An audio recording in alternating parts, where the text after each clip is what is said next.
안녕하세요. 반갑습니다. 부동산 백과사전입니다. 최근 부동산 시장이 다시 한번 요동치고 있습니다. 불과 몇 달 전까지만 해도 서울 강남권과 송파구 재건축 단지들은 연일 최고가를 경신하며 시장의 중심에 섰고, 세종시는 대통령 집무실 이전 논의로 한때 거래량이 1,400건을 넘으며 들썩였습니다. 그러나 이제는 상황이 확연히 달라지고 있습니다. 6월 27일 정부가 시행한 이른바 627 대출 규제가 시장에 결정적인 변화를 불러왔기 때문입니다. 주택담보대출 한도를 6억 원으로 제한하면서 아파트를 포함한 주택거래 전반이 급격하게 위축되었고, 거래의 무게 중심이 바뀌었습니다. 오늘 영상에서는 서울 및 수도권의 흐름과 세종시의 급격한 조정, 그리고 전국 시장의 변화와 향후 전망까지 하나하나 짚어보겠습니다. 그리고 마지막에는 이 상황에서 우리가 주목해야 할 투자 전략과 기회를 정리해드리겠습니다. 먼저 서울입니다. 한국부동산원이 발표한 자료에 따르면 7월 셋째 주 서울 아파트값은 0.16% 상승했습니다. 상승은 했지만 이는 전주 0.19%에서 오름폭이 줄어든 수치입니다. 고강도 대출 규제가 시행되기 전의 흐름과 비교하면 뚜렷한 둔화세입니다. 특히 고가주택 거래가 사실상 멈추다시피 했습니다. 규제 전 3주 동안 서울의 12억 원 이상 아파트 거래는 3,596건에 달했지만 규제 후 3주 동안에는 552건으로 무려 84.6% 감소했습니다. 12억 원 이상 주택은 세법상 고가주택으로 분류돼 양도세 부담이 큰 구간입니다. 그런데 이번 대출 규제까지 겹치면서 자금줄이 완전히 막혔고, 그 결과 시장은 중저가 아파트 위주로 거래 구조가 재편되었습니다. 서울 주요 지역별 상황을 보면 일부 지역만 제외하고 전반적으로 상승폭이 둔화되었습니다.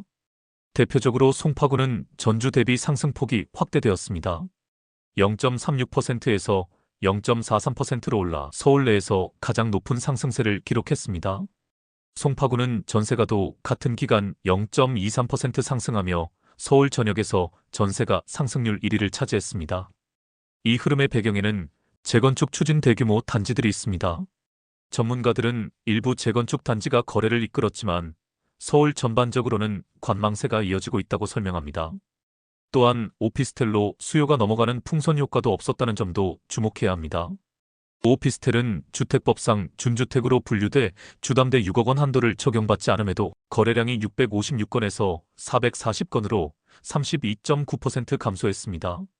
오피스텔은 아파트 가격이 너무 높아질 때 대체 수요로 인기를 끄는 상품이지만, 지금처럼 규제가 강하고 시장이 전반적으로 조정을 받을 때는 풍선 효과가 크지 않았던 것입니다. 즉, 이번 대출 규제는 단순히 아파트 시장만 위축시킨 것이 아니라 오피스텔 빌라 등 주택 전반의 자금 흐름을 틀어막았고, 거래되는 주택의 가격대 자체가 낮아지도록 시장 구조를 바꿔놓았습니다.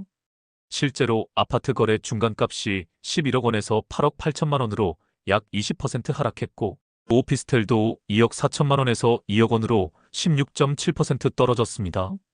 따라서 대출 규제를 덜 받는 10억 원 이하 아파트는 오히려 시세가 오를 수 있고, 이런 흐름은 결국 단계적으로 다시 상승세로 이어질 수 있습니다. 다음은 세종시입니다. 세종은 2025년 상반기 대통령 집무실 세종 이전 논의가 본격화되며 한때 거래량이 폭발했습니다. 1월과 2월 379건에 불과하던 아파트 거래량은 3월 811건, 4월에는 1,446건까지 치솟았습니다.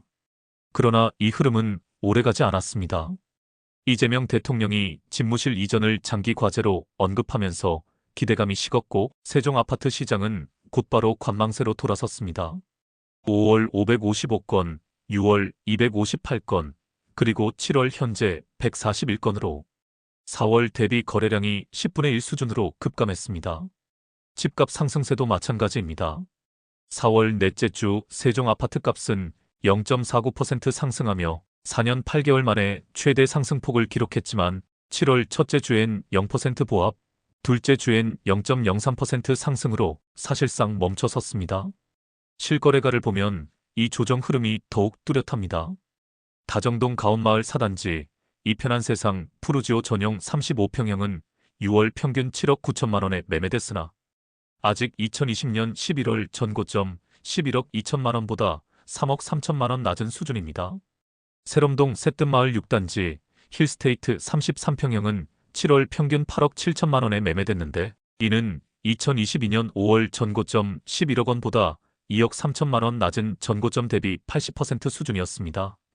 대평동 해들마을 6단지 이편한 세상 39평형도 6월 평균 8억 6천만 원에 거래되면서 전고점 14억 원보다 5억 4천만 원 낮은 가격에 거래되었습니다.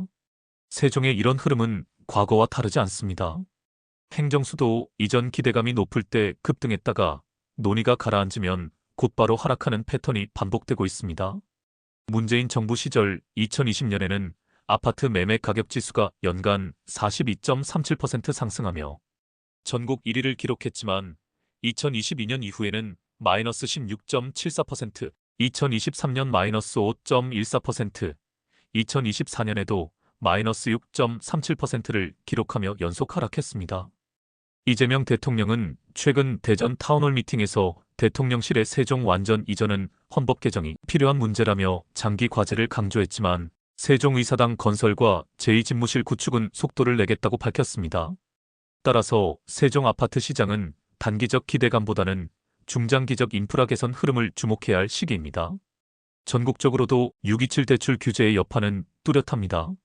서울과 수도권 전반의 상승률이 둔화했고 세종과 충북은 상승에서 보합세로 전환됐습니다. 수도권에서는 경기 과천과 분당구가 여전히 높은 상승률을 유지했지만 과천은 0.39%에서 0.38%로 분당구는 0.40%에서 0.35%로 상승폭이 줄었습니다. 전국 평균 아파트 전세 가격은 7월 셋째 주 0.01% 상승에 그쳤습니다. 이 중에서 세종 전세가는 0.11% 상승하며 상대적으로 높았는데 이는 매매 거래가 위축되면서 전세 수요가 일부 증가했기 때문으로 분석됩니다. 하지만 세종시의 전체적인 전세 가율은 너무 낮습니다. 전국에서 최하위입니다. 서울과 수도권이 70%가 넘어가고 전국 평균도 68.2%인데 비해 세종시의 전세 가율은 2025년 6월 기준 47.6%에 불과합니다. 이것이 세종시의 가장 큰 리스크입니다. 실거래가는 전국 평균과 비슷한 수준인데 전세 가율은 전국 평균보다 무려 20%나 낮은 수준입니다. 전세 가율이 60%에서 70%는 넘어가야 시장 심리가 바뀌고 매매 시장도 활성화가 됩니다. 세입자들이 이 정도 전세금이면 대출을 받아서라도 내 집을 장만하는 것이 더 좋다는 생각을 갖는 것이지요. 이게 바로 매매 전환의 출발점입니다. 결과적으로 보면 627 대출 규제는 시장에 즉각적인 충격을 줬습니다. 고가주택 거래가 거의 멈추고 오피스텔이나 빌라 같은 대체 주택도 풍선 효과를 얻지 못했습니다. 그러나 중저가 아파트, 특히 10억 원 이하 아파트에선 거래가 꾸준히 이뤄지고 있으며 일부 지역에선 오히려 소폭 상승세가 이어지고 있습니다. 이는 단기적으로 가격을 눌러도 결국 단계적 상승세로 돌아갈 수 있는 신호입니다. 부동산은 홀딩하고 있는 자체가 투자입니다. 서두를 이유가 전혀 없죠. 세종시의 경우 지금은 관망세가 뚜렷하지만 2033년 세종의사당 완공과 2029년 대통령 집무실 건설 등 인프라 호재가 실현되면 다시 한번 큰 반등의 기회가 올 수 있습니다. 따라서 지금 시점의 전략은 중저가 아파트 중심의 선별 매수 그리고 세종과 충청권 주요 단지에 대한 중장기적 투자 검토로 요약할 수 있습니다. 이상으로 627 대출 규제 이후에 서울과 세종의 부동산 시장을 살펴보았습니다. 이번 영상이 여러분의 투자 계획에 도움이 되었으면 좋겠습니다. 부동산 백과사전이었습니다. 수고하셨습니다. 구독, 좋아요 감사합니다.